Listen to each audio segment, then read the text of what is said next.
September 4th meeting of the Finance, Facilities, and Technology Committee, and welcome everybody, and thank you all for making time for this special meeting to deal with two important and timely issues. Before we do so, though, let me ask Ellen to take the roll. Certainly. Trustee Kane. Here. Trustee Doak. Here. Trustee Donnelly, I don't believe has joined us. Trustee Irwin was not able to. Trustee Cates. Here. Trustee McMahon. Yes. Trustee Martin. Here. Trustee Riley. Here. And Trustee Rotundo. Here. We're all set to continue. Great. And we're not going to go into a separate room. We just go on into executive session. That was just to take roll call. We have to take a motion to go into executive session. Okay, sorry. See, I'm doing really well. We now have a motion to go into executive session pursuant to the provisions of 1 MRSA Section 4056C to discuss the addition, acquisition, or disposition of real property or economic development if premature disclosure of that information would prejudice the competitive or bargaining position of the UMS. Do I have a motion? So moved. Second. By Kelly, seconded by Peggy Rotundo. And Ellen will take the roll. Certainly. Trustee Kane. Yes. Trustee Doak. Yes. Trustee Cates. Yes. Trustee McMahon. Yes. Trustee Martin. Yes. Trustee Riley. Yes? Trustee Rotundo. Yes. Motion is carried.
Who's our packets?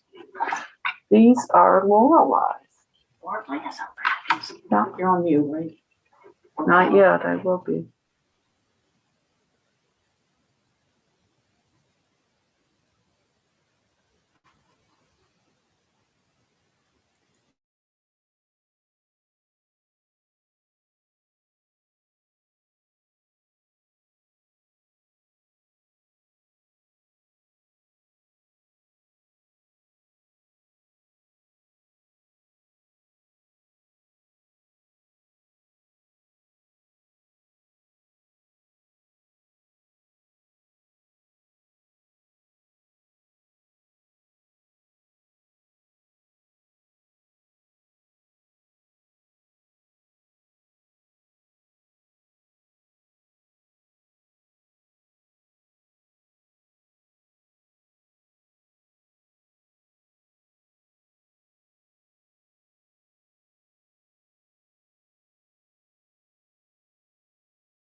Okay,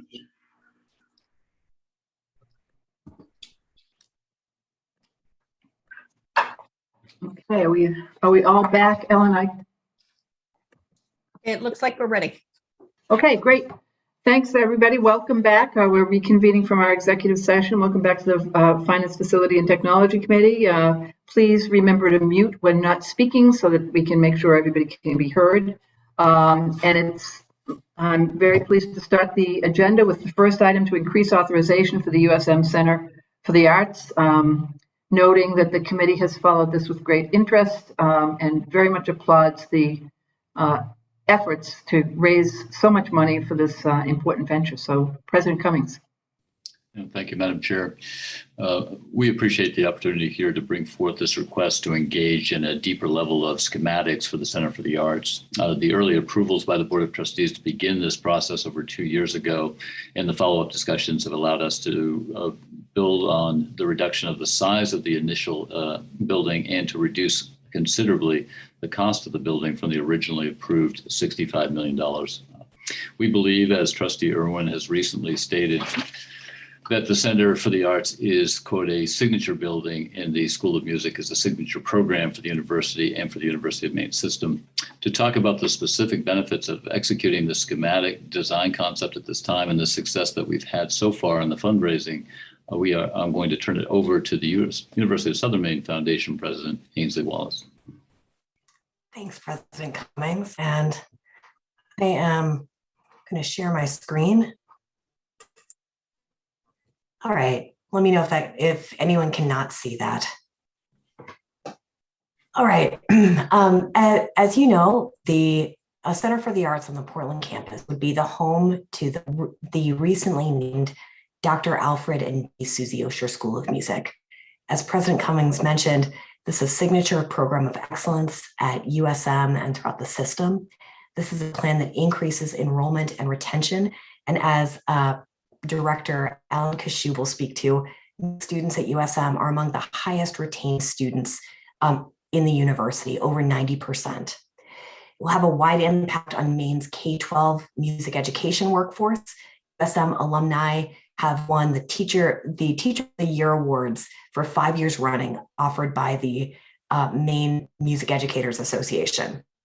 This facility will continue to bring acclaim to the system with many acclaimed graduates that already perform at the Metropolitan Opera, Broadway, and around the world, and have won Grammy and Tony Awards. And importantly, this is a plan that leverages a moment of community and philanthropic support that frankly is unprecedented at USM. This approval that is being sought is the most recent in a series of conversations we've had with the trustees since 2017, when there was a comprehensive campaign approved for USM that included a much larger, and more expensive Center for the Arts on the Portland campus. In 2018, the trustees authorized spending $1 million of philanthropic dollars in hand to begin the conceptual and schematic design phase for the Center for the Arts project, which we can now say is the first $1 million from Susie Osher. In 2019, the trustees approved USM's master plan that included a Center for the Arts in Portland.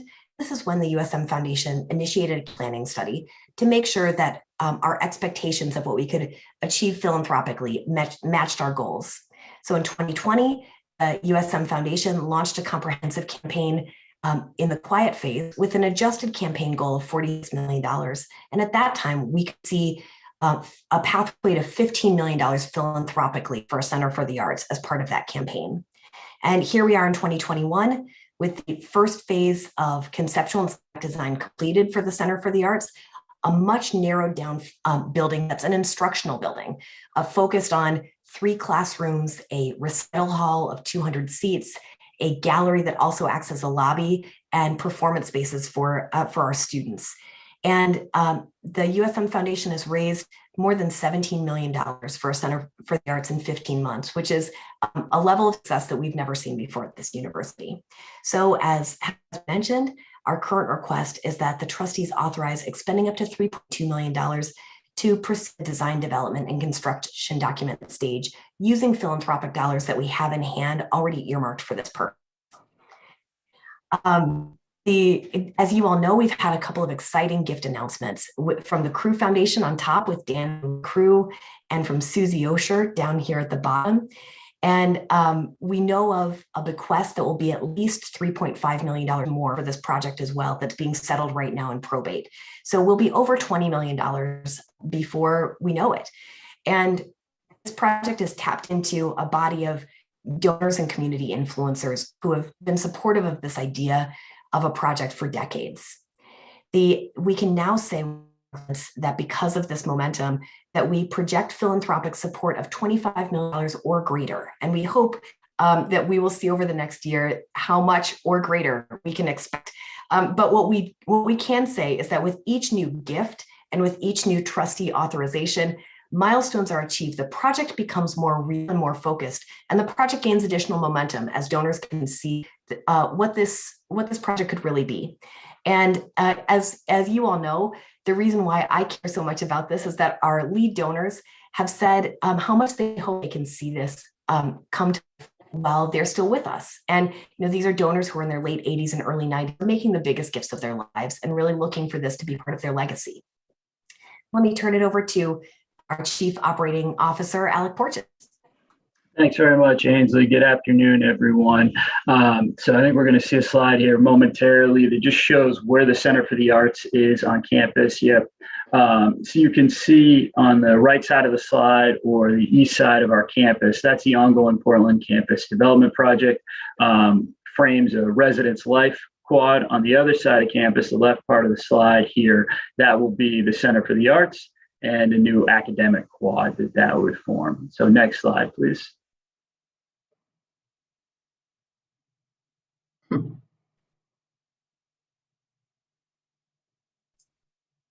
I can see the next slide on my screen. So Yep, Alec. just came up on mine. Sorry, thanks. So again, an overview here, the Center for the Arts. This view is if you were standing on the top floor of the law building, looking back out over USM's campus.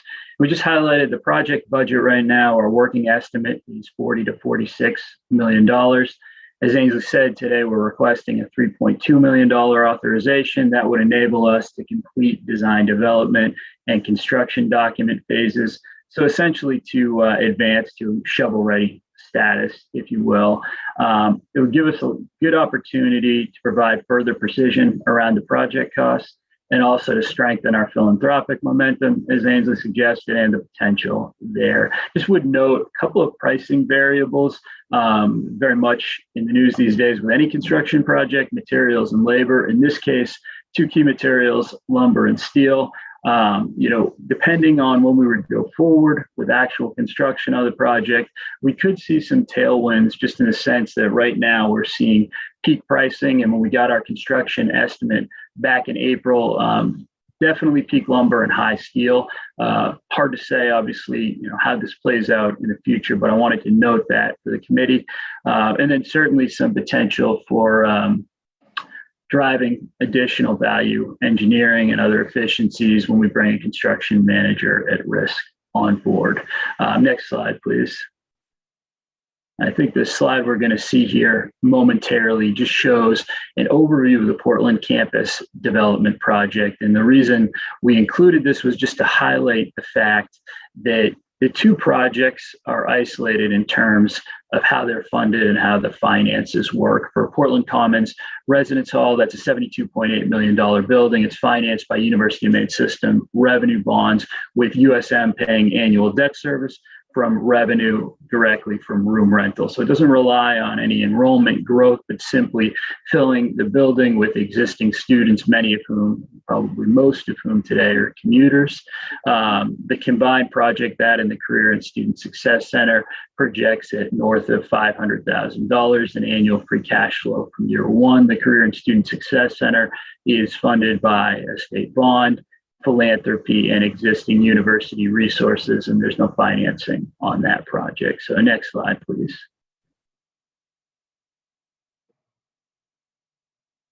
And then I think we're going to see here momentarily just some images of Corthell Hall, where our Osher School of Music is currently located.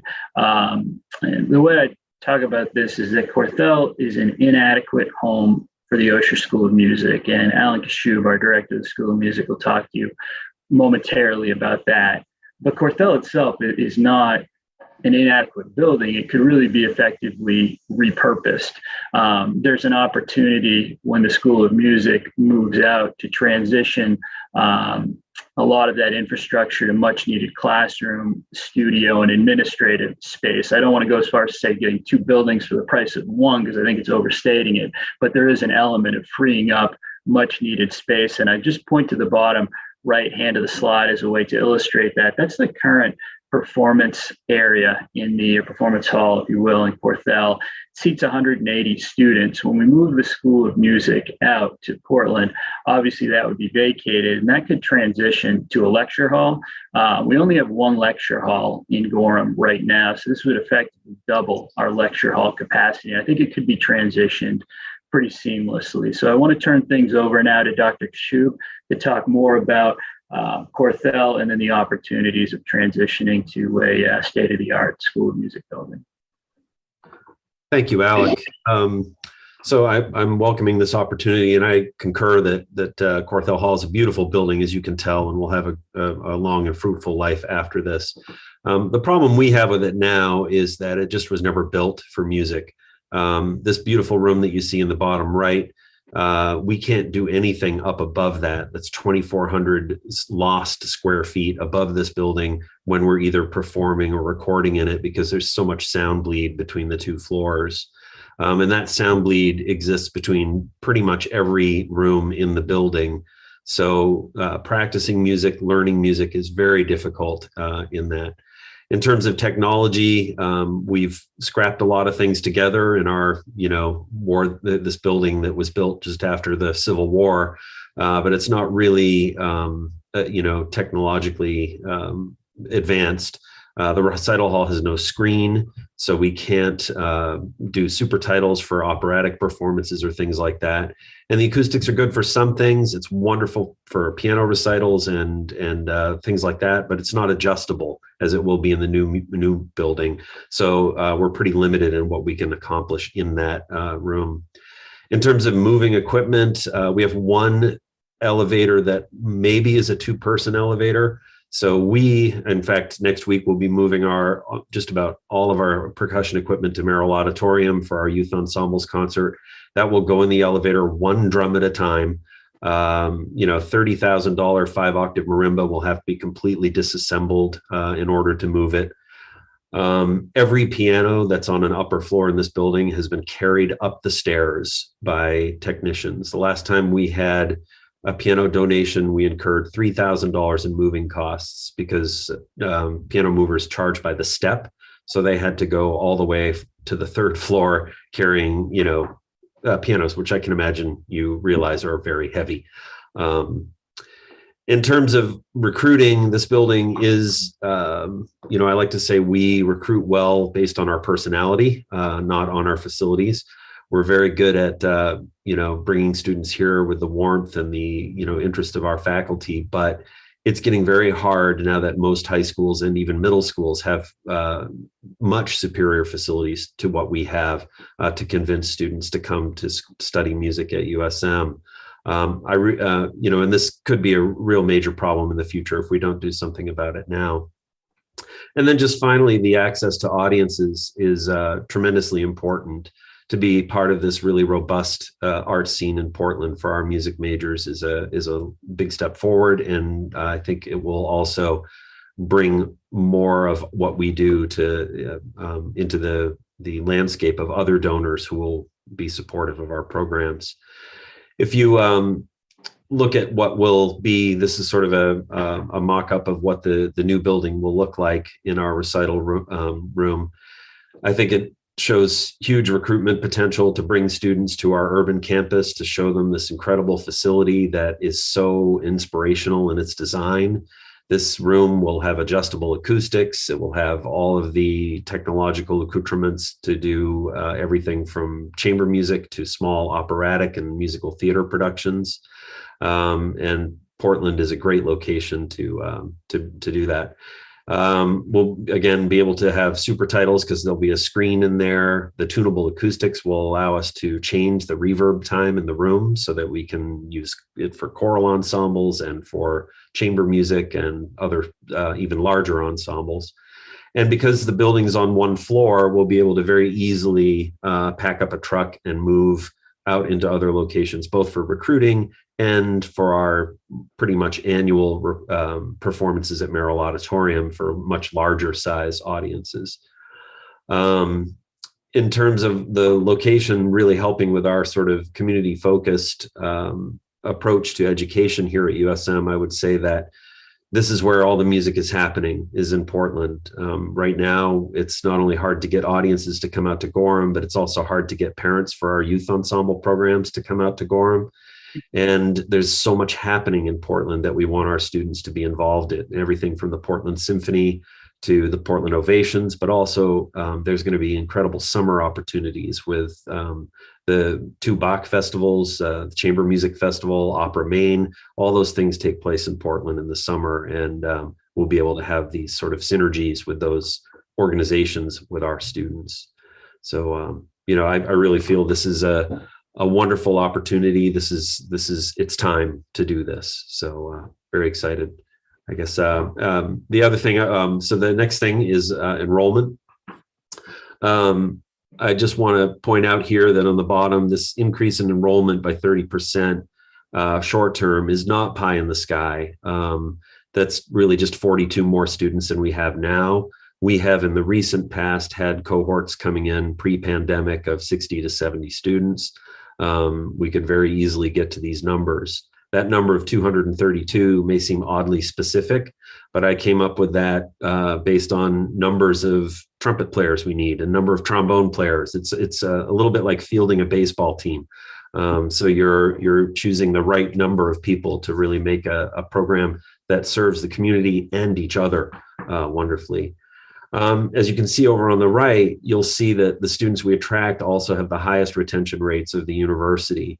So that will also improve USM's overall retention, bring students that are very dedicated students to the Portland campus. And I also would point out that having a vibrant arts community on the Portland campus may attract other students who are not music majors to come to USM because of the arts community, people who are going to play in the band or the orchestra, but be political science majors or chemistry majors. And we really look forward to that overlap as well.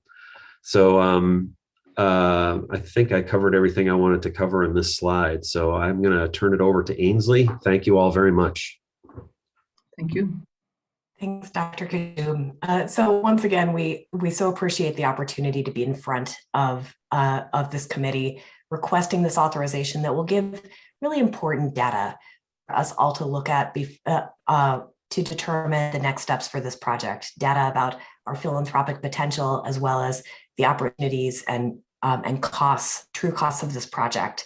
And this is a request that utilizes in-hand philanthropy to advance the project and to demonstrate continued progress, which provides a cue that will strengthen our current philanthropic momentum. Alec, is there anything else that you'd like to add? No, Ainsley, I think you covered it. Just we think it's a great project, and we thank the committee for its consideration.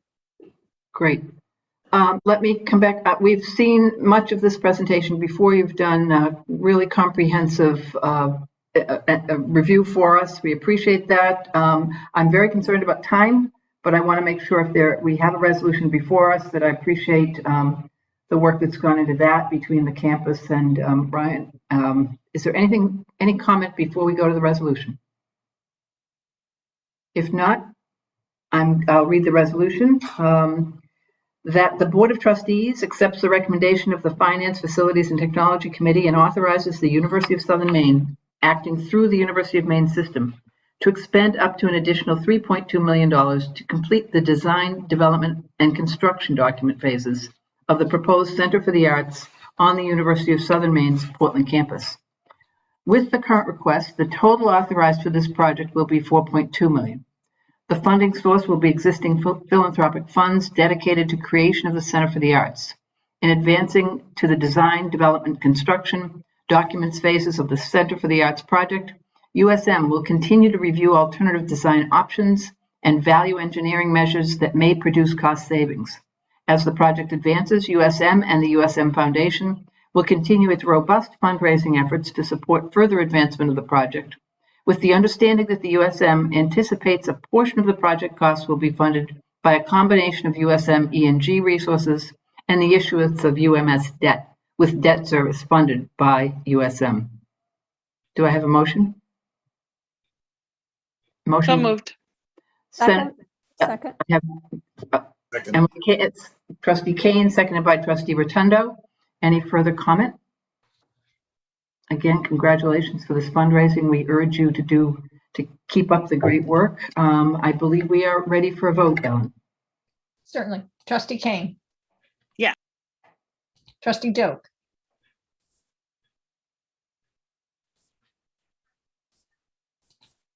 Trustee Donnelly. Yes. Trustee Cates. Yes. Trustee McMahon. I see him. David? You must be on mute, David. We still can't hear you. I'll come back to you. Trustee Martin. Yes. Trustee Riley. Yes. Trustee Rotundo. Yes. And Trustee McMahon. We still can't hear you, but Trustee Doak, I see you're back. Yes. Okay, the motion is carried. Great. Thank you. Thank you. And thank you, Team USM, for all that information.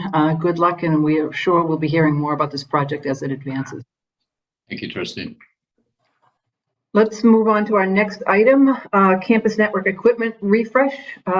Again, a time-sensitive initiative, and I will turn to Dave Demers, our Chief Information Officer. Dave? Thank you, Chair Riley, and good afternoon. I know we are over time, so I'm going to go through this relatively quickly. Given the significant budget impact of delaying action on this item, we appreciate the opportunity to bring this important initiative to the FFT committee and for your consideration today. I'm joined today by our Executive Director for Network Maine, Mr. Jeff Letourneau, who will be available to address any questions the committee may have. For some brief background information, many members of the FFT committee may recall that in 2015, the Wireless Infrastructure Revenue Bond was secured to cover nearly $14 million in investment to improve wireless internet access across the University of Maine system, focusing primarily on academic and student gathering facilities and locations. Administrative and athletic buildings and facilities were not included in that initial project. As a result, the Network Maine team has been forced to maintain duplicative parallel wireless networks to accommodate the ongoing use of older legacy network equipment, now approaching 13 years of service, while expanding new wireless capacity through the wireless infrastructure project. This older equipment is no longer supported by the original manufacturer, meaning updates and patches are no longer provided. This creates additional risk in terms of network security and service disruption. And while I have previously reported that the work of this phase 1 initiative is nearly complete, we're still left with the challenge of removing this older legacy equipment from service. In order to better normalize wireless service across the entire University of Maine system campuses, while ensuring reliable connectivity, improved network security, and business continuity, while also reducing the risk of academic disruption, we are proposing the expenditure of $3 million to cover the cost of removing older legacy network equipment well beyond intended lifespan and no longer supported by the manufacturer. This investment will level the field and help Network Maine establish a viable equipment refresh cycle designed to remove older network equipment from service prior to the lapse of support provided through the original manufacturer. Additionally, this initiative will allow for the consolidation of available wireless networks across the university and eliminate the burden and costs associated with maintaining parallel legacy wireless networks. It should be noted that this investment will not increase or expand current wireless coverage or availability, as it's going to focus exclusively on the one-to-one replacement of existing unsupported equipment. However, it will benefit the university by improving wireless network reliability as our reliance on aged legacy equipment continues to be a weak link in our existing wireless network chain. The urgency of approval on this matter is due to significant cost increases that have been announced by our manufacturer of our wireless equipment. Delayed action on improving the purchase of new equipment will result in a 7% price penalty and thereby a 7% reduction in the number of access points that we'd be able to replace using these dollars. It should be noted that this is a trend we're seeing across the technology sector as pandemic-driven supply chain constraints are resulting in increased equipment costs across the board. Funding for this initiative has been identified and secured from the temporary investment income pool and is available immediately to support this effort. With that background information for context, we're happy to address any questions that you may have. David, thank you. You're always, when we're pressed for time, he manages to be as precise as you can be. Thank you. Questions? That 7% thing sticks in your mind, doesn't it? And questions, comments? If not, I'll go to the resolution, and it reads as follows: that the Board of Trustees accepts the recommendation of the Finance Facilities Technology Committee and authorizes the University of Maine system to expend $3 million for the replacement of unsupported equipment not included in the 2015 bond initiative. The funding source will be previously earned temporary investment income. Do I have a motion? So moved. Moved by Trustee Donnelly. Is there a second? Second. Seconded by Trustee Cates. Any further discussion? If not, Ellen, we'll take the vote. Trustee Kane, Trustee Kane had to leave at 3 for a work meeting. Trustee Doak, Yes. Trustee Donnelly, Yes. Trustee Cates, Yes. Trustee McMahon. We still can't hear you, Trustee McMahon. Trustee Martin, Yes. Trustee Riley, Yes. Trustee Rotundo. Yes. The motion is carried. Thanks, Ellen. With that, our agenda is concluded. I very much again appreciate people making time for this important meeting. Unless there's anything else compelling, we are adjourned. Thank you all very much.